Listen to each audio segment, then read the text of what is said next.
দেখছিলেন শিরোনামগুলো। এছাড়াও দেশ বিদেশের আরো খবর নিয়ে দুপুরের বাংলাদেশ আপনাদের সাথে আছে আমি তানজিম শাফিন। শুরুতেই ফিফা বিশ্বকাপের খবর। টাইব্রেকারে জার্মানিকে ৪-৩ গোলে হারিয়ে রাউন্ড অফ 16-এ জায়গা করে নিয়েছে প্যারাগুয়ে। প্রথম ৫ শট শেষে দুদলই ছিল ৩-৩ গোলের সমতায়। সাডেন ডেথে প্রথম শটেই মিস করে জার্মানি আর গোল করে ইতিহাস গড়ে প্যারাগুয়ে। ম্যাচ ছিল ১-১ ব্যবধানে সমতায়। আজ রাজা তো কাল ফকির, কাই হাভার্টজ যেন সেটাই দেখলেন। ম্যাচে আর্সেনাল স্ট্রাইকারের গোলেই সমতায় ফিরেছিল জার্মানি। টাইব্রেকারের প্রথম শটটা তিনিই মিস করলেন। প্রথম ৫ শটে জার্মানি মিস করে আরও একটা শট ঠেকিয়ে দেন Paraguay goalkeeper Orlando Gil. Paraguay miss করে শেষ ২ শট, ম্যাচ গড়ায় সাডেন ডেথে। সেখানে প্রথম শটই বারের উপর দিয়ে মারেন জোনাথন টাহ। জোসে ক্যানালের ষষ্ঠ শট জালে জড়ালে জার্মানিকে বিদায় করে শেষ ১৬তে জায়গা করে নেয় প্যারাগুয়ে। জার্মানি বুঝল লাতিন ফুটবলের ধার। এর আগে ম্যাচের প্রথমার্ধের ৪৫ মিনিটে ৭৯% সময় বল দখলে রাখে জার্মানি। শটও নিয়েছিল ৫টা, কিন্তু গোলের দেখা পায়নি। উল্টো ৪২ মিনিটে প্যারাগুয়েকে এগিয়ে দেন হুলিও এনসিসো। মাতিয়াস গালারজার ক্রসে দারুণ এক হেডে গোলটি করেছেন ফরওয়ার্ড এনসিসো। দ্বিতীয়ার্ধের শুরুতেই জার্মানি সমতায় ফেরে। কাই হাভার্টজ সমতায় ফেরান জার্মানিকে। ৫৪ মিনিটে ফ্লোরিয়ান ভির্টসের ক্রসে দারুণ এক হেডে গোলটি করেন এই আর্সেনাল ফরওয়ার্ড। দ্বিতীয়ার্ধে আর গোল আসেনি, ফলে ম্যাচ গড়ায় অতিরিক্ত ৩০ মিনিটে, এবারের আসরে প্রথমবার। ১০২ মিনিটের অপেক্ষা শেষে প্যারাগুয়ের বিপক্ষে লিড নিয়েছিল জার্মানি। জোরালো এক হেডে গোল করেন জোনাথন টাহ, কিন্তু গোলটি বাতিল হয়। গোলকিপারের ভিউ ব্লক করায় পেনাল্টি বক্সের ভেতরে ফাউল ধরা হয়। রেফারি মনিটরে দেখে গোল বাতিলের সিদ্ধান্ত নিশ্চিত করেন। পরে ম্যাচ গড়ায় টাই ব্রেকারে। আফনান পিয়াল, যমুনা স্পোর্টস। মেক্সিকোতে আরেক হাই ভোল্টেজ ম্যাচে নেদারল্যান্ডসকে টাই ব্রেকারে ৩-২ গোলে হারিয়েছে মরক্কো। রাউন্ড অফ ৩২ থেকেই বিদায় নিল এবারের আসরের ফেভারিট তকমা নিয়ে আসা অরেঞ্জরা। বিপরীতে রোমাঞ্চকর লড়াইয়ে শেষ ১৬তে উঠে আসলো অ্যাটলাস লায়ন্সরা। মরক্কোর বিপক্ষে ৭২ মিনিটে ম্যাচের প্রথম গোল করে নেদারল্যান্ডস। এরপর ৯১ মিনিটে সেই গোল শোধ করে গতবারের সেমিফাইনালিস্টরা। ১-১ স্কোরলাইন নিয়ে খেলা গড়ায় অতিরিক্ত ৩০ মিনিটে। সেখানেও ফলাফল না আসলে ম্যাচ গড়ায় টাই ব্রেকারে। পিছিয়ে পড়েও ম্যাচে কামব্যাকের গল্প লিখল ব্রাজিল। জাপানের বিপক্ষে ২-১ গোলের জয়ে শেষ ১৬তে উঠল কার্লো আনচেলোত্তির শিষ্যরা। এর মাধ্যমে ২৪ বছরের অভিশাপ কাটালো ৫ বারের বিশ্ব চ্যাম্পিয়নরা। ২০০২ সালের পর এই প্রথম বিশ্বকাপের নকআউট পর্বে পিছিয়ে পড়েও ঘুরে দাঁড়িয়েছে সেলেসাওরা। ম্যাচ সেরা পুরস্কার পেয়েছেন ক্যাসেমিরো। বিশ্বকাপে নকআউট ম্যাচ মানেই অদৃশ্য এক প্রতিপক্ষ ভর করে ব্রাজিলের ওপর। সবশেষ ৫ আসরে ৪টিতে হারতে হয়েছে র্যাঙ্কিংয়ে ২০-এর মধ্যেকার দলগুলোর বিপক্ষে। ২৯ মিনিটে কাইসু সানোর অবিশ্বাস্য গোল ফিরিয়ে আনে সেই পুরনো জুতো। কারণ সেরা ২০-এর মধ্যে আছে যে এশিয়ান পরাশক্তিরা। অথচ অপরিবর্তিত একাদশ নিয়ে দাপুটে শুরু পেয়েছিল ব্রাজিল। বলে দখলের সঙ্গে আক্রমণ, কিন্তু ভিনি কুনিয়াদের সব প্রচেষ্টায় ব্যর্থ হচ্ছিল ব্লু সামুরাই রক্ষণ দেয়ালে। পাল্টা আক্রমণে কম যায়নি জাপান। সেলেসাওদের ডিবক্সের বাইরে বিপজ্জনক পজিশনে পাওয়া ফ্রি কিক কাজে আসেনি। তবে ব্রাজিলের ছন্দ নষ্ট করে হাইড্রেশন ব্রেক। ২৯ মিনিটে নিজেদের অর্ধে বল হারালে দুঃস্বপ্ন দেখে আনচেলত্তির শিষ্যরা। প্রতিপক্ষের খেলোয়াড়দের বোকা বানিয়ে বক্সের ঠিক বাইরে থেকে এক দুর্দান্ত কোনাকুনি বুলেট গতির শটে জাপানকে লিড এনে দেন কাইসু সানো। স্তব্ধ ব্রাজিল, হিউস্টনে উল্লাসে মাতে ব্লু সামুরাইরা। প্রথম আন্তর্জাতিক গোল সানোর। গোল দিয়ে উজ্জীবিত জাপান প্রথমার্ধের বাকিটা সময় ধরে রাখে আধিপত্য। অবশ্য বিরতির পর শুরু হয় ব্রাজিল শো। পাকেতার পরিবর্তে নামেন এন্ড্রিক। ৫২-৫৩ মিনিটে পরপর ২ আক্রমণ থেকে রক্ষা ব্লু সামুরাইদের। যদিও শেষ রক্ষা হয়নি। মিনিট ৪-১-এর মাথায় সমতায় ফেরে ব্রাজিল। দারুণ হেডে স্কোর শিটে নাম তোলেন ক্যাসেমিরো। মিনিট ২-১-এর মাথায় ব্রাজিলের লিড নেয়ার পথে বাধা হয়ে দাঁড়ান গোলরক্ষক সুজুকি। হতাশ করেন আসরে ৪ গোল করা ভিনিসিয়াস জুনিয়রকে। ম্যাচ যখন অতিরিক্ত সময়ে গড়ানোর অপেক্ষায়, তখনই দৃশ্যপটে মার্টিনেলি তার দারুণ ফিনিশিংয়ে রাউন্ড অফ 16-এ ব্রাজিল। বিপরীতে হতাশার পরাজয়ে নকআউট পর্ব থেকে বিদায় নিতে হলো এশিয়ার পরাশক্তি জাপানকে। পুরো ম্যাচে 72% বলের দখল, 25টি আক্রমণ, আর সেই 25টি আক্রমণ থেকে 2টি গোল পেয়েছে ব্রাজিল। বিপরীতে অন টার্গেটে 5টি শট ছিল জাপানের, সেখান থেকে 1টি গোল পেয়েছে। সব মিলিয়ে ব্রাজিল তাদের স্বস্তির জয়টা পেয়েছে এবং সবচেয়ে বড় যে পেয়েছে সেটি হচ্ছে নকআউট পর্বে র্যাঙ্কিং এ 20-এর মধ্যে থাকা কোনো দলের বিপক্ষে তারা জয় পেয়েছে এবং তারা চলে গেছে রাউন্ড অফ 16-এ। মুজরাবিন তারেক, যমুনা স্পোর্টস, হিউস্টন, যুক্তরাষ্ট্র। শেষ মুহূর্তের শ্বাসরুদ্ধকর জয়ে উচ্ছ্বাসে ফেটে পড়েন ব্রাজিল সমর্থকরা। ঢাকা বিশ্ববিদ্যালয়ের টিএসসি, মহসিন হল মাঠ সহ পুরো ক্যাম্পাস জুড়ে চলে বিজয় মিছিল, আনন্দ উদযাপন। পুরো ক্যাম্পাসই যেন পরিণত হয় এক টুকরো হলুদ উৎসবে। সমর্থকদের প্রত্যাশা, তারকা খেলোয়াড়রা দুর্দান্ত ছন্দ ধরে রেখে খেলতে পারলে হেক্সা মিশন সফল করে বিশ্বকাপ জিতবে সেলেসাওরা। ব্রাজিল জাপানের টানটান উত্তেজনাপূর্ণ ম্যাচ শুরুর আগে থেকেই দর্শকে পূর্ণ হয় ঢাকা বিশ্ববিদ্যালয়ের টিএসসি ও মহসিন হল খেলার মাঠ। নির্ধারিত সময়ের পূর্বেই পুরো টিএসসি যেন ছোট্ট এক ব্রাজিলের রূপ নেয়।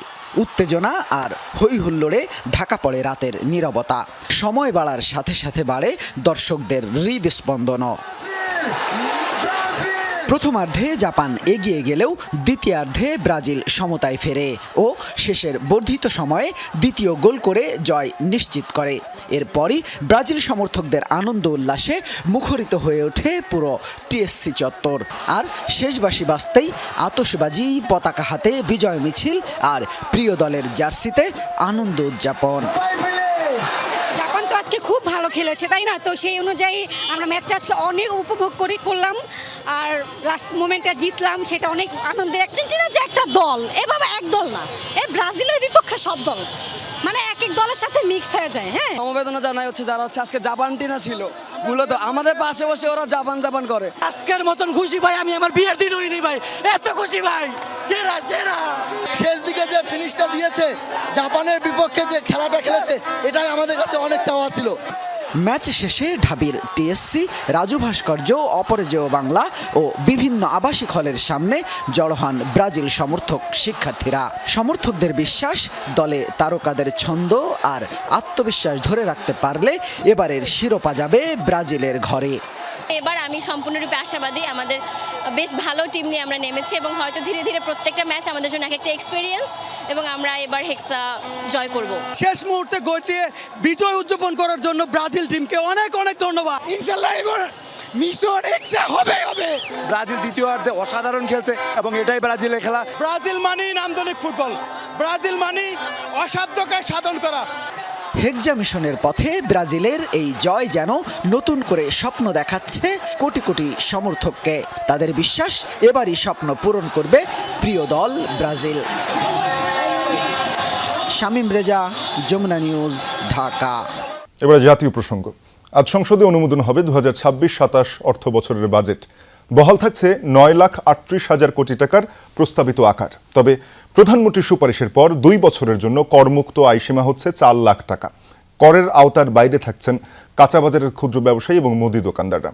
11 জুন অর্থমন্ত্রী আমির খসরু মাহমুদ চৌধুরী বাজেট প্রস্তাব উত্থাপনের পর 18 দিন এর নানা দিক নিয়ে আলোচনা হলো।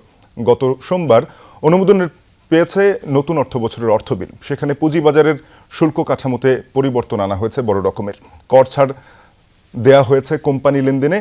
ফ্ল্যাট ও প্লট কেনার ক্ষেত্রে কালো টাকা সাদা করার বিধান নিয়ে বিতর্ক তৈরি হওয়ায় এই সিদ্ধান্ত বাতিলের পরামর্শ দেন প্রধানমন্ত্রী। একই সঙ্গে বন্টননামা রেজিস্ট্রেশনে লাগবে না টিআইএন। আজ সংসদে সুনির্দিষ্টকরণ প্রস্তাব অনুমোদনের মাধ্যমে পাশ হবে বাজেট। এখন চলছে ছাঁটাই প্রস্তাব নিয়ে আলোচনা। অংশ নিচ্ছেন সংসদ সদস্য ও অর্থমন্ত্রী। আগামীকাল থেকে কার্যকর হবে নতুন এই বাজেট। এই সরকারের যে কোনো এক্সপেন্ডিচারের পেছনে ভ্যালু ফর মানি হচ্ছে প্রাইমারি একটা ক্রাইটেরিয়া।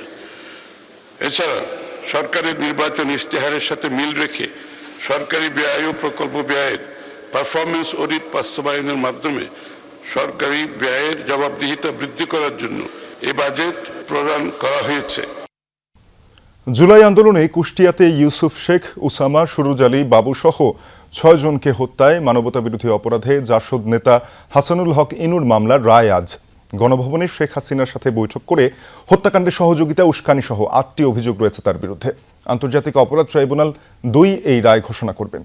ট্রাইব্যুনালে হাজির করা হয়েছে হাসানুল হক ইনুকে। জুলাই আন্দোলনে ছাত্র জনতাকে হত্যায় মানবতাবিরোধী অপরাধের অভিযোগে হাসানুল হক ইনুর বিরুদ্ধে 2025 সালের মার্চে তদন্ত শুরু হয়।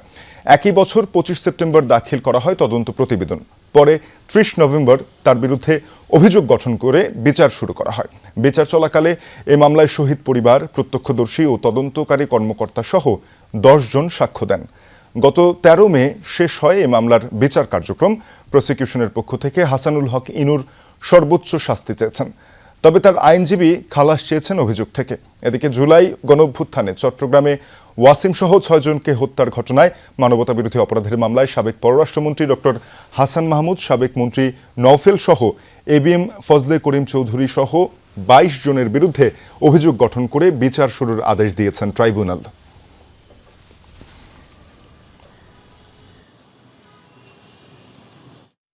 এ নিয়ে বিস্তারিত জানাতে যোগ দিচ্ছেন সহকর্মী রাব্বি হোসেন। রাব্বি, হাসানুল হক ইনুর মামলার রায় ঘোষণা কখন শুরু হবে? চট্টগ্রামে ওয়াসিম হত্যা মামলার বিচার শুরুর বিষয়ে বিস্তারিত জানাবেন। শাফিন, একটা 30 মিনিটে হাসানুল হক ইনুর বিরুদ্ধে যে মামলার রায় ঘোষণা হবে সেটির আনুষ্ঠানিক যে কার্যক্রম সেটি শুরু হবে, যা সরাসরি ভিটিভির মাধ্যমে সম্প্রচার হবে। এখানে জাসদ নেতা হাসানুল হক ইনুর বিরুদ্ধে মূলত কুষ্টিয়াতে 6 জনকে হত্যাসহ মানবতা বিরোধী অপরাধের অভিযোগ আনা হয়েছে। সেখানে তার বিরুদ্ধে সুনির্দিষ্ট 8টি অভিযোগ আনা হয়েছে। সেখানে বলা হয়েছে যে তার প্রত্যক্ষ নির্দেশনায়, সহযোগিতায়, উস্কানিতে কুষ্টিয়াতে 6 জনকে হত্যা করা হয়। পাশাপাশি গণভবনে শেখ হাসিনার সঙ্গে বৈঠক করে 14 দলীয় যে মিটিং হয়েছিল সেখানে তিনি এই হত্যাকাণ্ড সংগঠিত করার জন্য তিনি সেখানে উস্কানি দিয়েছেন, সহযোগিতা করেছেন, এই অভিযোগ আনা হয়েছে। পাশাপাশি তিনি রাজধানীর বাড়িধারা, গুলশান সহ একাধিক এলাকায় হত্যার যে নির্দেশনা রয়েছে ছাত্র জনতাকে, সেই হত্যার অভিযোগ তার বিরুদ্ধে রয়েছে। অর্থাৎ মোট 8টি অভিযোগে মূলত তার বিরুদ্ধে বিচার শুরু হয় গত বছরের 30 নভেম্বর। এরপর এখানে তার বিরুদ্ধে অর্থাৎ এখানে হাসানুল হক ইনুর বিরুদ্ধে 10 জন সাক্ষ্য দিয়েছেন এবং তার পক্ষে সাফাই সাক্ষী হিসেবে আরও 2 জন সাক্ষ্য দিয়েছেন। তবে প্রসিকিউশন বলছেন নানা তথ্য প্রমাণ তারা উপস্থাপন করেছেন। পাশাপাশি শেখ হাসিনার সঙ্গে যে তার কথোপকথন সেটি তারা উপস্থাপন করেছেন। এছাড়া ভিডিও ফুটেজ, আন্দোলন চলাকালীন সময়ে শহীদদের যে পরিচয়, শহীদদের যে আহত বা হত্যা করার যেই নির্মম বর্ণনার চিত্র সেটি তারা ট্রাইব্যুনালে উপস্থাপন করেছেন। সব মিলিয়ে প্রসিকিউশন বলছে আজকে এই রায়ের মাধ্যমে তাদের যেই দাবি, অর্থাৎ এই মামলাটি তারা প্রমাণ করতে সক্ষম হয়েছেন। পাশাপাশি চট্টগ্রামে ওয়াসিম সহ 6 হত্যা, এখানে হাসান মাহমুদ সহ 22 জনের বিরুদ্ধে আজকে আনুষ্ঠানিকভাবে বিচার শুরু হয়েছে। রাব্বি একেবারে বিস্তারিতভাবে বলছিলেন, ধন্যবাদ আপনাকে। নিশ্চয়ই আন্তর্জাতিক অপরাধ ট্রাইব্যুনাল 2 এর যেই রায় সেটি আমরা অন্তর্বর্তী সরকারের উপদেষ্টাদের বিরুদ্ধে দুর্নীতি থাকলে তা স্বাধীনভাবে তদন্ত করবে দুদক। তদন্তে কোনো বাধা দেবে না সরকার, এমনটা জানিয়েছেন প্রধানমন্ত্রীর তথ্য উপদেষ্টা ডাক্তার জাহেদুর রহমান। দুপুরে সচিবালয় সংবাদ সম্মেলনে তিনি বলেন, অন্তর্বর্তী সরকারের সময় সেবা নেয়ার ক্ষেত্রে যে দুর্নীতি হয়েছে সেখানে সরকারের থাকা দায়িত্বশীল ব্যক্তি এবং সরকারি কর্মকর্তা 2 অংশেরই দায় আছে। উপদেষ্টা জানান, ব্যাংক আইনের একটি ধারা নিয়ে সমালোচনা ছিল, সরকার সে ধারা অধিবেশনে পরিবর্তন করেছে, যা গণতন্ত্রের প্রতিফলন। ডাক্তার জাহেদুর রহমান বলেন, খাদ্যের মজুদ বাড়ানো হয়েছে, এর ফলে মূল্যস্ফীতি নিয়ন্ত্রণে থাকবে এবং কৃষকরা দাম পাবে। জানান, বিরোধী দলীয় 65 জন সংসদ সদস্যের প্রতিজনকে 30 লাখ টাকা বরাদ্দ করেছে এলজিআরডি মন্ত্রণালয়। এছাড়াও বজ্রপাতে প্রাণহানি ও ক্ষতি কমাতে 15 ঝুঁকিপূর্ণ জেলায় বজ্র নিরোধক দণ্ড ও ছাউনি তৈরি করার সিদ্ধান্ত নেওয়ার বিষয়েও জানিয়েছেন প্রধানমন্ত্রীর তথ্য উপদেষ্টা।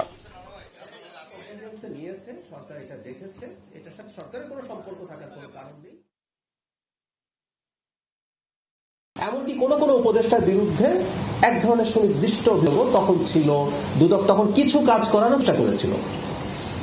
আমাদের মনে আছে 2 একজন উপদেষ্টার ব্যক্তিগত কর্মকর্তার বিরুদ্ধে ইত্যাদি ইত্যাদি। সো এই দায়িত্ব দুদকের, এবং দুদক তারও আগের আওয়ামী লীগের সময়কার এবং দুদক আমাদের সময়কারও। আমি এটাও বলতে চাই যে এই সরকারের সময়ও দুদক একটা স্বাধীন কমিশন হিসাবে কাজ করবে এবং দেখার চেষ্টা করবে এই সরকারেরও কেউ কোনো ধরনের দুর্নীতিতে ইনভলভ আছে কিনা। রাজধানীর আরও 4টি পয়েন্টে এআই ট্রাফিক সিগন্যাল চালু করেছে ঢাকা মহানগর পুলিশ ডিএমপি। এ নিয়ে 19টি গুরুত্বপূর্ণ ইন্টারসেকশনে চালু হলো এআই ট্রাফিক সিগন্যাল। সকালে জিয়াউদ্দিন লেক রোডে এআই ক্যামেরা ভিত্তিক ট্রাফিক মনিটরিং কার্যক্রমের উদ্বোধন করেন ডিএমপি কমিশনার মোসলেউদ্দিন আহমদ। তিনি জানান এ পর্যন্ত এআই ক্যামেরার মাধ্যমে ১৫০০ মামলা করা হয়েছে। এ সময় সাংবাদিকদের প্রশ্নের জবাবে তিনি বলেন, রাজধানীতে অটোরিকশার নিয়ন্ত্রণ শুধু পুলিশের একার পক্ষে সম্ভব নয়। সংশ্লিষ্ট মন্ত্রণালয় ও পুলিশের সমন্বিত উদ্যোগে অটোরিকশা নিয়ন্ত্রণে কার্যকর ব্যবস্থা নেওয়া হচ্ছে বলেও জানিয়েছেন তিনি। আরও জানান, এআই ক্যামেরার নজরদারির ফলে চালকদের মধ্যে ট্রাফিক আইন মেনে চলার প্রবণতা বেড়েছে এবং সড়কে শৃঙ্খলা ও যানজট কমে এসেছে।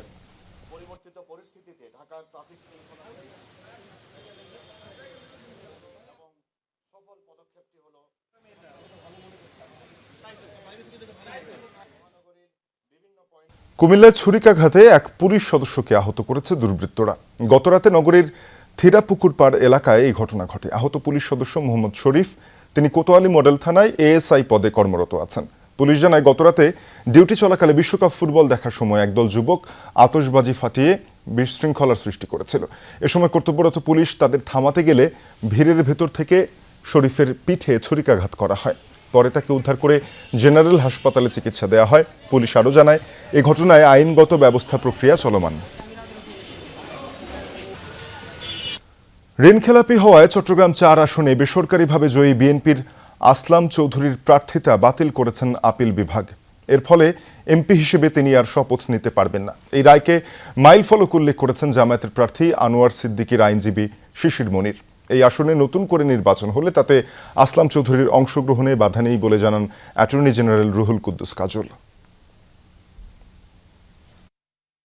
ত্রয়োদশ জাতীয় সংসদ নির্বাচনে চট্টগ্রাম ৪ আসনে বিএনপির প্রার্থী হিসেবে মনোনয়ন পান আসলাম চৌধুরী। তবে ঋণখেলাপির বোঝা মাথায় থাকলেও তার প্রার্থিতা বৈধ ঘোষণা করেন নির্বাচন কমিশন। পরে কমিশনের সিদ্ধান্তের বিরুদ্ধে তার প্রতিদ্বন্দ্বী জামায়াতের প্রার্থী উচ্চ আদালতের দ্বারস্থ হন। উচ্চ আদালতের আদেশে বহাল থাকে আসলাম চৌধুরীর প্রার্থিতা। সেই আদেশের বিরুদ্ধে লিভ টু আপিল করেন জামায়াতের প্রার্থী আনোয়ার সিদ্দিকী। যদিও নির্বাচনের আগেই আপিল বিভাগ জানিয়ে দেন, নির্বাচনে আসলাম চৌধুরী জয়ী হলেও ঋণখেলাপি ইস্যু থাকায় ফলাফল ঘোষণা ও গেজেট স্থগিত থাকবে। মঙ্গলবার সব পক্ষের শুনানি শেষে আপিল বিভাগ চূড়ান্ত রায়ে জানালেন, আসলাম চৌধুরী ঋণখেলাপি, তিনি শপথ নিতে পারবেন না, বাতিল করা হয় প্রার্থিতা। আজকের ঘটনাটা বাংলাদেশে একটি নজির হয়ে থাকবে এবং আইনের শাসন প্রতিষ্ঠা করার ক্ষেত্রে এই রায় একটা যুগান্তকারী পদক্ষেপ হিসেবে গণ্য হবে। একই সাথে বাংলাদেশের সর্বোচ্চ আদালতের ঋণ খেলাপের প্রতি আইনকে অ্যাপ্লাই করার যে একটি পদক্ষেপ আজকে আমরা দেখতে পাচ্ছি, এতে বাংলাদেশের মানুষ আশান্বিত হবে। রাষ্ট্রের প্রধান আইন কর্মকর্তা অ্যাটর্নি জেনারেল বললেন, চট্টগ্রাম ৪ আসনে নতুন করে নির্বাচন হওয়ার সম্ভাবনা রয়েছে। সেখানে প্রার্থী হতে পারবেন আসলাম চৌধুরীও। সেটা হচ্ছে জনগণ তাদের মতামত এবং ভোটের মাধ্যমে জনপ্রতিনিধি নির্বাচিত করেছেন। যিনি প্রতিনিধি নির্বাচিত হয়েছেন তিনি একটা আইনি প্রক্রিয়ার কারণে জনগণের মতামতটা পূর্ণাঙ্গভাবে প্রতিফলিত হয়নি। আমি প্রত্যাশা করি যে জনগণ তাদের মতামত আবার প্রকাশ করার সুযোগ পাবে। ঋণখেলাপি সংসদ সদস্যদের বিষয়ে দেশের সর্বোচ্চ আদালত পূর্ণাঙ্গ রায়ে কি পর্যবেক্ষণ দেন সেই দিকেই তাকিয়ে থাকতে হবে সব পক্ষকে। রাব্বি হোসেন, যমুনা নিউজ, ঢাকা। কাতারের সড়ক দুর্ঘটনায় প্রাণ হারানো সিলেটের কানাইঘাটের 5 প্রবাসীর মরদেহ নেওয়া হয়েছে নিজ নিজ গ্রামে। মরদেহবাহী অ্যাম্বুলেন্স পৌঁছালে কান্নায় ভেঙে পড়েন পরিবারের সদস্যরা। শেষবারের মতো এক নজর দেখতে ভিড় জমান স্বজন এলাকাবাসী। বাদ জোহর জানাজা শেষে মরদেহ দাফন করা হয়েছে বলে জানিয়েছেন পরিবারের সদস্যরা। এর আগে সকাল 6:50 বাংলাদেশ বিমানের বিশেষ ফ্লাইটে 5 জনের মরদেহ সিলেট ওসমানী আন্তর্জাতিক বিমানবন্দরে পৌঁছায়। এ সময় স্বজনদের আহাজারিতে ভারী হয়ে ওঠে পরিবেশ। উপস্থিত হন সিলেট 5 আসনের সংসদ সদস্য, স্থানীয় জনপ্রতিনিধি সহ সামাজিক ও রাজনৈতিক সংগঠনের নেতারা। প্রয়োজনীয় আইনি ও দাপ্তরিক আনুষ্ঠানিকতা শেষে অ্যাম্বুলেন্স যোগে মরদেহগুলো তাদের নিজ নিজ গ্রামে কানাইঘাটে পাঠানো হয়। গত 21 জুন কাতারে এক মর্মান্তিক সড়ক দুর্ঘটনায় সিলেটের কানাইঘাট উপজেলার এই 5 প্রবাসী নিহত হন।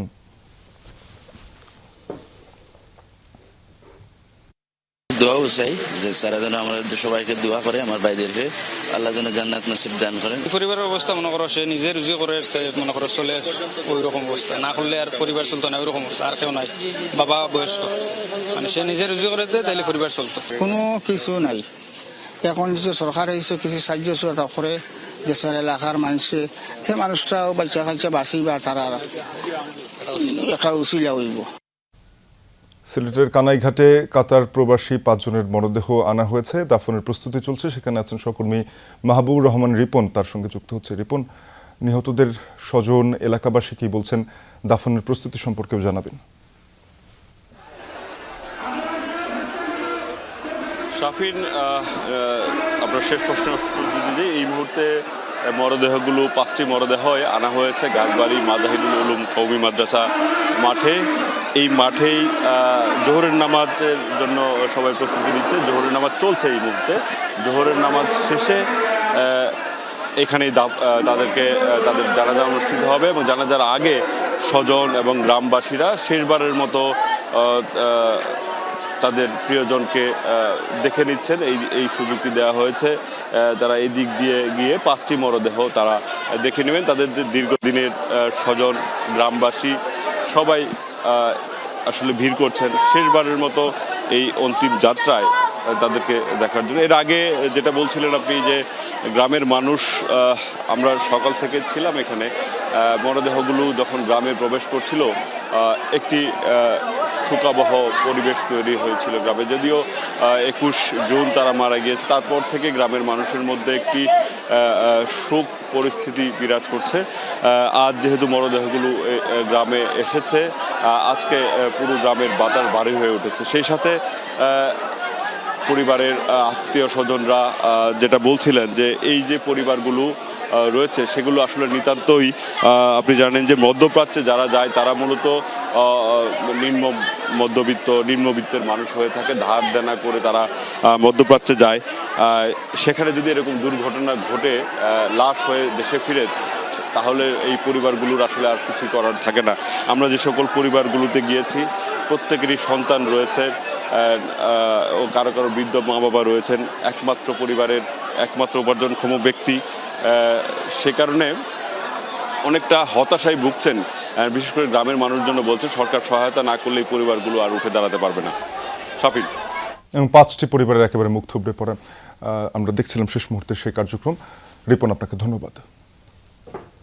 কেন্দ্রীয় শহীদ মিনারে বরেণ্য শিল্পী মুস্তাফা মনোয়ারের প্রতি সর্বস্তরের মানুষ শেষ শ্রদ্ধা জানিয়েছে। নাট্য সাংস্কৃতিক অঙ্গনে বিশিষ্টজন সহ বিভিন্ন শ্রেণী পেশার মানুষ তার কফিনে ফুল দিয়ে শ্রদ্ধা নিবেদন করেন। সকাল 10:30টার দিকে তার মরদেহ নেওয়া হয় কেন্দ্রীয় শহীদ মিনারে। দুপুর 12:30 পর্যন্ত সর্বস্তরের মানুষের শ্রদ্ধা নিবেদনের পর ঢাকা বিশ্ববিদ্যালয়ের কেন্দ্রীয় মসজিদে দ্বিতীয় জানাজা অনুষ্ঠিত হয়েছে। চারুকলা অনুষদে শেষ বিদায় জানানো হয় বরেণ্য এই চিত্রশিল্পীকে। এরপর তার মরদেহ নেওয়া হয় বনানী কবরস্থানে, সেখানে সমাহিত করা হবে বরেণ্য এই সংস্কৃতিজনকে। এর আগে সকালে বাংলাদেশ টেলিভিশন প্রাঙ্গণে 21 পদকপ্রাপ্ত বরেণ্য শিল্পী মুস্তাফা মনোয়ারের প্রথম জানাজা অনুষ্ঠিত হয়। জানাজায় অংশ নেন তথ্য সম্প্রচার মন্ত্রী জহিরুদ্দিন স্বপন, বিটিভির কর্মকর্তা কর্মচারী, তার দীর্ঘদিনের সহকর্মী এবং পরিবারের সদস্যরা। এ সময় তথ্যমন্ত্রী বলেন, শুধু শিল্পী হিসেবেই নন, যে কোনো ক্ষেত্রেই চরম দায়িত্বের পরিচয় দিয়েছেন মুস্তাফা মনোয়ার। তার এই অনন্য অর্জন আগামী প্রজন্মকে পথ দেখাবে।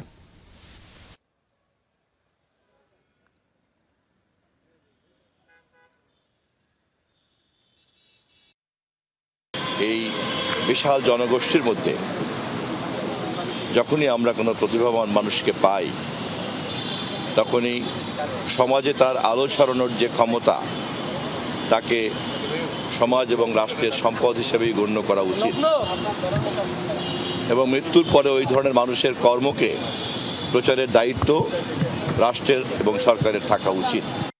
8 জুলাই থেকে মাদ্রাসা শিক্ষকদের বেতন নিয়মিত হবে, সেই সাথে বকেয়া বেতনও পরিশোধ করা হবে জুলাইয়ে, জানিয়েছেন শিক্ষামন্ত্রী আনম এহসানুল হক মিলন।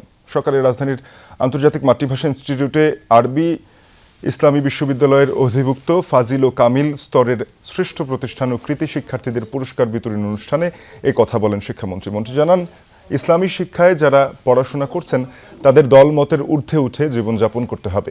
এ সময় শিক্ষামন্ত্রী মূল ইসলামের পথে থাকতে শিক্ষার্থীদের প্রতি আহ্বান জানান।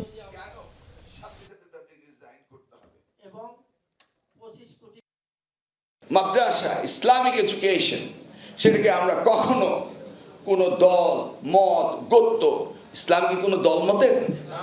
তাহলে আমরা ওই জায়গায় যাব না।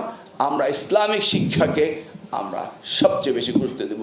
ইকরা বলে কি শুরু হয়নি কোরআন শরীফে? তাহলে শেখো, শিখতে হবে, লেখাপড়া করতে হবে।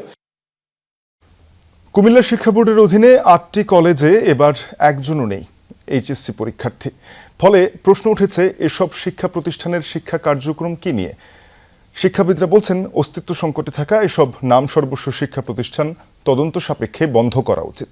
বিষয়গুলো খতিয়ে দেখে বিধি অনুযায়ী ব্যবস্থা নেওয়ার কথা জানালেন শিক্ষা বোর্ড সংশ্লিষ্টরা।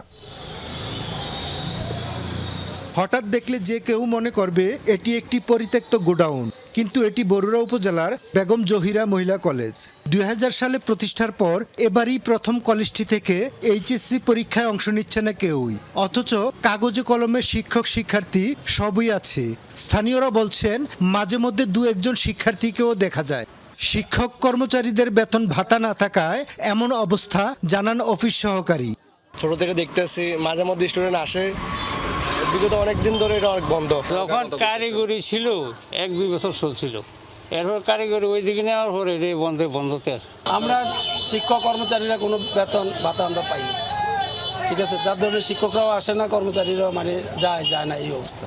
একই অবস্থা কুমিল্লার ব্রাহ্মণপাড়া উপজেলার 60শালা উচ্চ বিদ্যালয় অ্যান্ড কলেজের। স্কুল চললেও কলেজ শাখা টিকিয়ে রাখতে হিমশিম অবস্থা কর্তৃপক্ষের। এবছর 10 জন শিক্ষার্থী রেজিস্ট্রেশন করলেও নির্বাচনী পরীক্ষায় উত্তীর্ণ না হওয়ায় এইচএসসি পরীক্ষায় অংশ নিতে পারছে না কেউই। প্রতিষ্ঠান প্রধান বলছেন শিক্ষক ও শিক্ষার্থী সংকটে এমন পরিস্থিতি। পড়াশোনায় কি সরাসরি ছাত্র কিন্তু ওইভাবে আমরা পাই না। যখন ভালো শিক্ষক আসবে তাদেরকে মোটিভেশনাল প্রোগ্রাম করতে পারবো, অভিভাবক সচেতন করতে, কারণ এখন একটা দুর্বলতা আমাদের বলবো, আমাদের তো শিক্ষক ওই পর্যায়ে নাই। শিক্ষা বোর্ডের তথ্য, ব্রাহ্মণবাড়িয়ার 4টি, কুমিল্লার 3টি এবং ফেনীর 1টি সহ 8টি কলেজে নেই কোনো পরীক্ষার্থী। শিক্ষাবিদদের মতে শিক্ষা বোর্ডের নজরদারি না থাকা, অপরিকল্পিত ও কম দূরত্বে একাধিক কলেজ স্থাপন, প্রতিষ্ঠাতাদের উদাসীনতা, শিক্ষক সংকট এবং আর্থিক দুর্বলতার কারণেই অস্তিত্ব সংকটে পড়েছে এসব শিক্ষা প্রতিষ্ঠান। শিক্ষা প্রতিষ্ঠান যে হারে বেড়েছে, পাশাপাশি সে হারে এটির মান নিয়ন্ত্রণের ব্যবস্থা করা হয়নি। দ্বিতীয়ত, স্কুল পর্যায়ে কিছু কিছু স্কুলকে কলেজে রূপান্তর করা হয়েছে, কিন্তু স্কুল থেকে এসএসসি পাশ করে একই প্রতিষ্ঠানের ছাত্ররা এসএসসিতে পড়তে চায় না, তারা কলেজমুখী হতে চায়। এই ধরনের প্রতিষ্ঠান সুষ্ঠু তদন্ত সাপেক্ষে যদি তারা সরকারের কাছ থেকে কোনো অনুদান পায় বা এমপিওভুক্ত হয়, তাহলে তাদের প্রতিষ্ঠান অবিলম্বে বন্ধ করে দেওয়া উচিত। গেল বছর এইচএসসির ফলাফল খারাপ করায় 13টি প্রতিষ্ঠানের একাডেমিক স্বীকৃতি বাতিল করে কুমিল্লা শিক্ষা বোর্ড। এবার যেসব কলেজে কোনো পরীক্ষার্থী নেই তা খতিয়ে দেখা হচ্ছে বলে জানান পরীক্ষা নিয়ন্ত্রক। তদন্ত শেষে বিধি অনুযায়ী ব্যবস্থা নেওয়া হবে বলে জানান বোর্ড চেয়ারম্যান। এই বিষয় নিয়ে ইতিমধ্যেই আমরা আলোচনা করেছি এবং তাদেরকে আমরা ডাকবো, এই 2-1 দিনের মধ্যেই ডেকে তাদের এই বিষয়টার আমরা একটা নিব, জবাবদিহিতা নিব। সেই শিক্ষা প্রতিষ্ঠানগুলিকে শাস্তির আওতায় আনতে হবে। তাদের সাথে প্রথমে কথা বলবো, কথা বলে আমি যদি প্রয়োজন মনে করি শাস্তিমূলক ব্যবস্থা গ্রহণ করব। আগামী 2 জুলাই শুরু হচ্ছে এইচএসসি পরীক্ষা। এবার কুমিল্লা শিক্ষা বোর্ডের অধীনে 6 জেলার 464টি শিক্ষা প্রতিষ্ঠান থেকে এইচএসসি পরীক্ষায় অংশ নিচ্ছে 95,702 জন শিক্ষার্থী।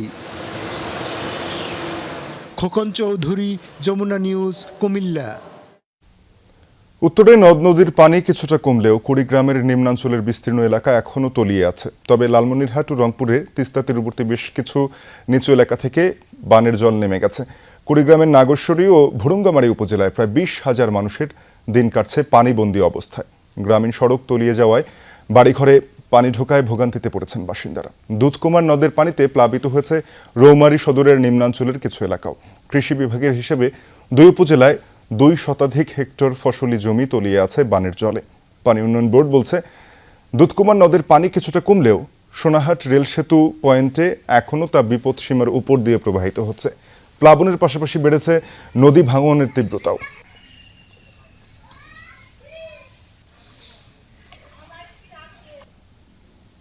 এদিকে উজানের ঢল কমে আসায় লালমনিরহাটে তিস্তা তীরবর্তী নিম্নাঞ্চল থেকে পানি নেমেছে, তবে চরাঞ্চলের কিছু এলাকা এখনও তলিয়ে আছে। রংপুরের 3 উপজেলার নিচু এলাকা থেকেও নেমেছে বানের পানি। বৃষ্টি আর উজানের ঢলে তিস্তার পানি বেড়ে সোমবার থেকে প্লাবিত হতে থাকে লালমনিরহাট ও রংপুরের নিম্নাঞ্চল। বাড়িঘরে পানি ঢোকায় ভোগান্তিতে পড়েন বাসিন্দারা। নদীর পানি কিছুটা কমলেও বিভিন্ন এলাকায় দেখা দিয়েছে ভাঙন, বিলীনের হুমকিতে রয়েছে বসতঘর, ফসলি জমি। চট্টগ্রামে ডেঙ্গু নিয়ন্ত্রণে এবার নেদারল্যান্ডের সংস্থা MSF এর দ্বারস্থ হয়েছে স্বাস্থ্য বিভাগ। তাদের সাথে 3 বছরের চুক্তি হয়েছে। রোগতত্ত্ববিদ ও ডেটা অফিসারের মাধ্যমে তথ্য প্রযুক্তিগত সেবা দেবে তারা। সমন্বয়হীনতা দূর করতে চট্টগ্রামের সরকারি বেসরকারি সব সংস্থা থাকছে একই প্রশাসনিক কাঠামোর আওতায়। বন্দরনগরীর বেশিরভাগ নালা, ডোবা, জলাশয় এডিস মশার প্রজনন ক্ষেত্র, ফলে ডেঙ্গুর প্রকোপও কম বেশি থাকে সারা বছর। চট্টগ্রামে গত 3 বছরে অন্তত 4 দফা ভেরিয়েন্ট পরিবর্তন হওয়ায় জটিলতা বেড়েছে আরও। সংশ্লিষ্ট সব সংস্থার মধ্যকার সমন্বয়হীনতাও প্রকট। এ অবস্থায় চট্টগ্রামে ডেঙ্গু নিয়ন্ত্রণে সহযোগিতা নিতে নেদারল্যান্ডসের সংস্থা মেডিসিন সেন্স ফ্রন্টিয়ার্স MSF এর সাথে 3 বছরের চুক্তি করেছে বিভাগীয় স্বাস্থ্য অধিদপ্তর। চুক্তি অনুযায়ী সংস্থাটি লজিস্টিক সহায়তার পাশাপাশি নিজস্ব রোগতত্ত্ববিদ ও ডেটা অফিসার নিয়োগ দেবে সরকারি দপ্তর ও সব হাসপাতালে। মাঠ পর্যায়ে তথ্য নিয়ে জানাবে কোন এলাকায় সংক্রমণ বেশি, সে অনুযায়ী নেওয়া হবে প্রতিরোধ ব্যবস্থা। যন্ত্রপাতি এবং ডেঙ্গু পরীক্ষার কিটস এবং অন্যান্য চিকিৎসা সামগ্রী তারা এখানে আমাদেরকে সাহায্য করবে। পাশাপাশি গবেষণামূলক যে কার্যক্রমগুলো আছে সেই কার্যক্রমগুলোও তারা এখানে অংশগ্রহণ করবে। সমন্বয়হীনতা দূর করতে সিভিল সার্জন কার্যালয়, সিটি কর্পোরেশন এবং সব মেডিকেল কলেজ ও সরকারি বেসরকারি হাসপাতাল থাকবে একই প্রশাসনিক কাঠামোয়। আমরা যত যাই উদ্যোগ নিই, সাধারণ মানুষ যদি সচেতন না হয় তবে একা স্বাস্থ্য বিভাগ, সিটি কর্পোরেশন বা অন্য যে সহযোগী সংগঠন আছে বা আইন প্রয়োগ করেও কিন্তু এটা নিয়ন্ত্রণ করা সম্ভব নয়। ডেঙ্গুর প্রকোপ মোকাবেলায় সহযোগিতার অংশ হিসেবে ভেটেরিনারি অ্যান্ড অ্যানিম্যাল সায়েন্স বিশ্ববিদ্যালয় এবং সিটি কর্পোরেশনের সাথেও আলাদা চুক্তি হয়েছে। লেটেস্ট যে মেডিসিনটা আমরা আমেরিকান ব্যালেন্স বায়োসায়েন্স LLC এর ওষুধ ব্যবহার করছি, WHO recognized the first medicine at Chittagong what we are using right now. That is, you can say already we got the good result last 6 months. Dengue আক্রান্তের সংখ্যা বাড়তে থাকায় এরই মধ্যে হটস্পট হিসেবে চিহ্নিত হয়েছে চট্টগ্রাম সিটি কর্পোরেশনের 8টি ওয়ার্ড। জুবায়েদ ইবনে শাহাদাত, যমুনা নিউজ, চট্টগ্রাম। ব্যবসায়িক লেনদেনে বাধ্যতামূলক হচ্ছে বাংলা কিউআর। বুধবার থেকে বাংলা কিউআর ছাড়া অন্য কোনো কোড দোকান বা প্রতিষ্ঠানে রাখা যাবে না। নগদ টাকার ব্যবহার কমাতেই এই উদ্যোগ নিয়েছে বাংলাদেশ ব্যাংক। এক কিউআর কোডেই সব ধরনের গ্রাহক মূল্য পরিশোধ করতে পারবেন, তাই লেনদেনে প্রভাব পড়বে না, উল্টো অনেক ক্ষেত্রেই বাড়তি সুবিধা পাবেন ব্যবসায়ীরা। ইতিবাচক হিসেবে দেখছেন ব্যাংকার ও বিশ্লেষকরা। তবে সফলতা পেতে উদ্যোক্তা পর্যায়ে সচেতনতা বাড়ানোর পাশাপাশি সহজলভ্য করতে হবে ডিজিটাল ডিভাইস। ডিজিটাল লেনদেন বাড়লেও প্রতিদিনের কেনাকাটাই এখনও নগদ টাকার উপরে নির্ভর করেন অনেকেই। এতে খুচরা টাকার সংকট, ছেঁড়াফাটা নোট আর টাকা ফেরত নিয়ে বিপাকে পড়তে হয়। আবার ব্যাংক এবং MFS প্রতিষ্ঠানের ভিন্ন ভিন্ন কিউআর কোডের কারণে ডিজিটাল পেমেন্টেও বিড়ম্বনায় পড়তে হয় গ্রাহকদের। এসব সমস্যার সমাধানে বাংলা কিউআর কোড চালু করেছে বাংলাদেশ ব্যাংক। বুধবার থেকে এর ব্যবহার বাধ্যতামূলক করা হচ্ছে ব্যবসায়ী পর্যায়ে। এর ফলে এক কিউআর কোড ব্যবহার করেই মুহূর্তেই পণ্যের মূল্য পরিশোধ করতে পারবেন গ্রাহকরা। নগদ টাকা বের করার ঝামেলা থাকবে না, দরকার হবে না খুচরা খোঁজারও। বিভিন্ন পেমেন্ট মেথডস থাকে ফোনের মধ্যে, বলেন যেরকমই বলেন না কেন, তো ওটা একটা QR code, single QR code থাকলে তাহলে ও যেখানে ফান্ডস থাকবে সেখান থেকেই দিতে পারছে। একটা কিউআর কোড থাকলে ধরেন সব জায়গায় অ্যাক্সেসিবিলিটি ইজি হবে, মানুষের জন্য অনেকটা ফ্রিডম পাওয়া যাবে। আগে ইন্ডিভিজুয়ালি কিউআর ছিল, এখন হচ্ছে একটা কিউআর দিয়ে হচ্ছে গিয়ে আমাদের গ্রাহকরা হচ্ছে গিয়ে মোবাইল ব্যাংকিং অ্যাপের মাধ্যমে গিয়ে কিউআর স্ক্যান করে খুব দ্রুত গতিতে হচ্ছে গিয়ে পেমেন্টটা করতে পারছে। এতে হচ্ছে কি গ্রাহকদের হচ্ছে গিয়ে সময়টা সাশ্রয় হচ্ছে। বাংলা কিউআর একটি সমন্বিত পেমেন্ট ব্যবস্থা।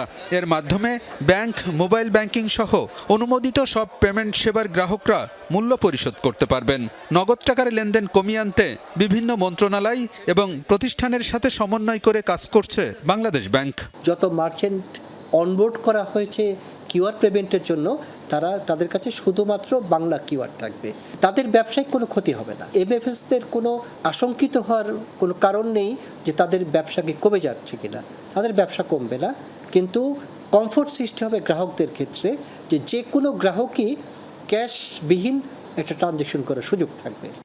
বাংলা কিউআরের প্রচলনের উদ্যোগকে ইতিবাচক হিসেবে দেখছেন ব্যাংকার ও বিশ্লেষকরাও।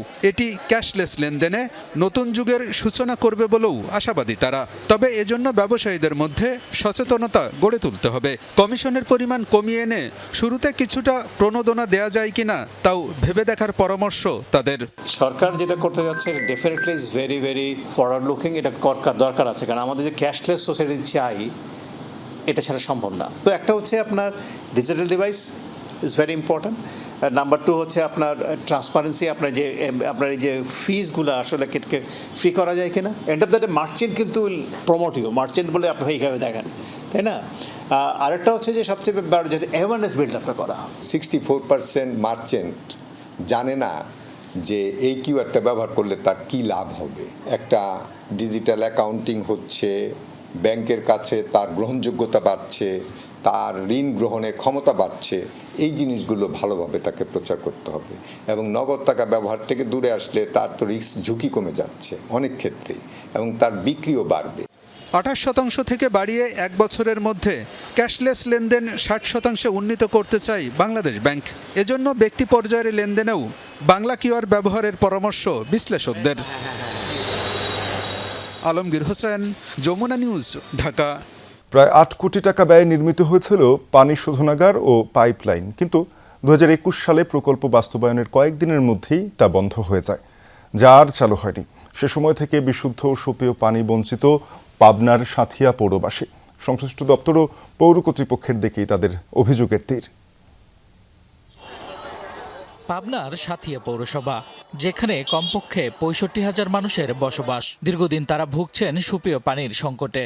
অথচ 2019-20 অর্থ বছরে 7,61 লাখ টাকা ব্যয়ে বাস্তবায়ন করা হয় পানি বিশুদ্ধকরণ প্রকল্প, যার আওতায় স্থাপন করা হয় গভীর নলকূপ, আধুনিক পরিশোধনাগার এবং বাড়ি বাড়ি পৌঁছে দিতে পাইপলাইন। 2001 সালে প্রকল্পটি জনস্বাস্থ্য প্রকৌশল অধিদপ্তর থেকে সাঁথিয়া পৌরসভার কাছে হস্তান্তর করা হয়, কিন্তু কয়েকদিনের মধ্যেই বন্ধ হয়ে যায় শোধনাগারের কার্যক্রম। এরপর চালু হয়নি সেই প্রকল্প, ফলে কোটি টাকার উদ্যোগ থেকেও সুফল পাচ্ছেন না পৌরবাসী। নিরাপদ পানির পরিবর্তে অনেকেই নির্ভর করছেন দূষিত জলাধারের উপর। যে উদ্দেশ্যে এটা করা হয়েছে পানির ট্যাঙ্কে, সেটা তো কোনো কাজে লাগছে না। আমরা বিশুদ্ধ পানি পাচ্ছি না, আয়রন পানি পাওয়ার কারণে মানুষের ভোগান্তির কারণ হয়ে দাঁড়াচ্ছে। আমরা যে পানিটা পাই, ঠিক আছে, পানিটা খাওয়া যায় না, গন্ধ, ঠিক আছে, আয়রন। এই আয়রনযুক্ত পানির থেকে সাঁথিয়া পৌরবাসীকে রক্ষার জন্য আমরা চাই দ্রুত সময়ের মধ্যে সরকার এই সাঁথিয়ায় একটি সুপ্রিয় পানির ব্যবস্থা করুক। পৌর কর্তৃপক্ষ বলছে প্রকল্পটি বাস্তবায়নের সময় বিবেচনায় নেওয়া হয়নি স্থানীয় চাহিদা ও বাস্তবতা। পানি শোধনাগারের ধারণ ক্ষমতা কম হওয়ায় সেটিও কার্যকরভাবে পরিচালনা করা সম্ভব হয়নি। পুরো জিনিসটা অ্যাসেস না করে হয়তো প্রকল্পটি গ্রহণ করা হয়েছিল, বা তখন যে আমরা বুঝে নিয়েছিলাম পৌরসভা, তখন আসলে কিভাবে বুঝে নিয়েছিলাম সেটাও আমার একটি প্রশ্ন। তবে এটুকু বলা যায় যে আসলে আমাদের যেরকম চাহিদা ছিল সেই অনুযায়ী আসলে প্রকল্পটি হয়নি। এই ধরনের আরও 1টি বা 2টি যদি হতো তাহলে হয়তো আমরা জনগণকে বিশুদ্ধ পানি সরবরাহ করতে পারতাম। আমাদের ওভারহেড ট্যাঙ্কের ক্যাপাসিটি যা আছে তা দিয়ে আমাদের সংকলন হয় না, বিধায় আপাতত বন্ধ রাখা আছে। স্থানীয় বাসিন্দাদের দাবি দ্রুত শোধনাগারটি চালু করে নিরাপদ ও সুপেয় পানির সুবিধা নিশ্চিত করা হোক। শামস তাবরিজ উচ্ছ্বাস, যমুনা নিউজ। ভূমিকম্পের পর সব হারিয়ে খোলা আকাশের নিচে ঠাঁই হয়েছে ভেনেজুয়েলার হাজার হাজার মানুষের। ক্ষতিগ্রস্ত ভবনগুলো ধসের ঝুঁকিতে। খেলার মাঠ, সড়ক, মিউজিয়াম, স্টেডিয়াম ছেয়ে গেছে তাঁবুতে। কারো কারো তাও জুটছে না। খাবার পানির তীব্র সংকট, এর সাথে আবার যোগ হয়েছে মশা মাছের উপদ্রব। জাতিসংঘের তথ্য অনুযায়ী ভূমিকম্পে ক্ষতিগ্রস্ত হয়েছে 2,500-এর বেশি অবকাঠামো। বিদেশি সহায়তা নিয়েও উদ্ধার অভিযানে গতি নেই। প্রাণহানি বেড়ে ছাড়িয়েছে 1700। এখনও নিখোঁজ রয়েছেন প্রায় 60,000। সড়কের ধারে তাঁবু খাটিয়ে অস্থায়ী আবাস। ভূমিকম্পের ভয়াবহ মুহূর্তে পরিবার, প্রিয় প্রাণী নিয়ে বের হওয়ার সময় কিছুই সাথে নেওয়া সম্ভব ছিল না। বিধ্বস্ত হয়েছে নিজের বাড়ি, তাই ঠাঁই হয়েছে কারাকাসের খোলা আকাশের নিচে। ভেনেজুয়েলার হাজার হাজার বাস্তুচ্যুত মানুষের ঠিকানা এখন খোলা মাঠ, সড়ক, স্টেডিয়াম, রেল স্টেশন। জাতিসংঘ জানিয়েছে ভূমিকম্পে দেশটির ২৫০০-এরও বেশি অবকাঠামো ব্যাপক ক্ষতিগ্রস্ত হয়েছে। মাটিতে মিশে গেছে ২ শতাধিক ভবন। যে কোনো সময় দেয়াল ধসে পড়ার ভয়ে খোলা স্থানে তাঁবুতে আশ্রয় নিয়েছে বাসিন্দারা। নেই পর্যাপ্ত খাবার পানির যোগান। চরম দুর্দশার মাঝে মরার উপর খাড়ার ঘায়ের মতো যোগ হয়েছে মশা মাছি সহ অন্যান্য পোকামাকড়ের উপদ্রব। এখনো আতঙ্কে দিন কাটাচ্ছি। বাড়ির দেয়ালগুলো দেখলেই মনে হয় যে কোনো সময় ধসে পড়বে। ভবনগুলো বেশ ক্ষতিগ্রস্ত, ভেতরে থাকা বিপজ্জনক। যদি আবারও ভূমিকম্প শুরু হয় তাহলে দেয়ালগুলো ভেঙে পড়তে পারে। ব্যাপক এই প্রাণহানির জন্য সাবেক প্রেসিডেন্ট হিউগো চ্যাভেজ ও নিকোলাস মাদুরো প্রশাসনকে দুষছেন অনেকে। কয়েক দশকের অবহেলা, দুর্বল অবকাঠামো এবং ত্রুটিপূর্ণ লাইসেন্সিং ব্যবস্থার কারণে বিপর্যয়ের মাত্রা এত বেশি বলে মনে করছেন তারা। ঈশ্বর আমাকে উঠে দাঁড়ানোর শক্তি দিয়েছিলেন, আমার পরিবারকে ওই ধ্বংসস্তূপের ভেতর থেকে বের করে আনার শক্তি দিয়েছিলেন, কিন্তু দুর্ভাগ্যবশত আমার মেয়েকে বাঁচাতে পারিনি। ফায়ার সার্ভিস আর অ্যাম্বুলেন্স যদি সময় মতো আসতো তাহলে আরও অনেক মানুষকে বাঁচানো সম্ভব হতো। জোড়া ভূমিকম্পের ৬ দিন পেরিয়ে গেলেও অলৌকিকভাবে ধ্বংসস্তূপের নিচ থেকে জীবিত বের করে আনা হয়েছে কয়েকজনকে। উদ্ধার অভিযানে কাজ করছে ২৭ দেশের ২০০০-এরও বেশি কর্মী। এখনও নিখোঁজ প্রায় ৬০,০০০ মানুষ। সাবরিনা নুসরাত, যমুনা নিউজ। সুইডেনের কাছ থেকে 3টি সাবমেরিন কিনতে যাচ্ছে পোল্যান্ড। প্রায় $5 বিলিয়ন ক্রয়াদেশ ঘোষণা করেছেন পোলিশ প্রধানমন্ত্রী ডোনাল্ড টাস্ক। কেনা হবে 3টি A26 সাবমেরিন। এই চুক্তিতে একটি অস্ত্র প্যাকেজ এবং একটি প্রশিক্ষণ সহায়তা প্যাকেজ অন্তর্ভুক্ত রয়েছে, যেগুলোর চূড়ান্ত সরবরাহ 2038 সালে সম্পন্ন হওয়ার কথা। মূলত $multi-billion চুক্তিটি বাল্টিক সাগরে পোল্যান্ডের প্রতিরক্ষা জোরদার করার প্রচেষ্টার একটি মূল অংশ। A26 একটি নেক্সট জেনারেশন সাবমেরিন, যা সুইডিশ নৌবাহিনীর জন্য বিশেষভাবে তৈরি করা হয়। ভারতের পশ্চিমবঙ্গের হলদিয়া পেট্রোকেমিক্যাল কারখানায় ভয়াবহ অগ্নিকাণ্ডের ঘটনা ঘটেছে। গুরুতর দগ্ধ ও আহত হয়েছে অন্তত 20 জন। মঙ্গলবার ভোরে পূর্ব মেদিনীপুরে অবস্থিত কারখানাটির ন্যাপথা পাইপলাইনে বিস্ফোরণ হয়। মুহূর্তেই পুড়ে ছাই হয়ে যায় আশপাশে থাকা বেশ কয়েকটি ঘর। আগুন নিয়ন্ত্রণে কাজ করে ফায়ার সার্ভিসের 12টি ইউনিট। দগ্ধ ও আহতদের অন্তত 6 জনের অবস্থা সংকটাপন্ন। উন্নত চিকিৎসার জন্য তাদের হস্তান্তর করা হয়েছে কলকাতায়। প্রাথমিক তদন্ত অনুযায়ী জানা গেছে, প্ল্যান্টের কাছাকাছি স্থানে স্থাপিত পাইপলাইন থেকে ন্যাপথা চুরির সময় এই মর্মান্তিক দুর্ঘটনা হয়। দুপুরের বাংলাদেশের প্রথম ঘন্টায় ছিল এই পর্যন্তই। পরের ঘন্টায় খবর নিয়ে ফিরবেন সহকর্মী মারফি রহমান। সাথে থাকুন।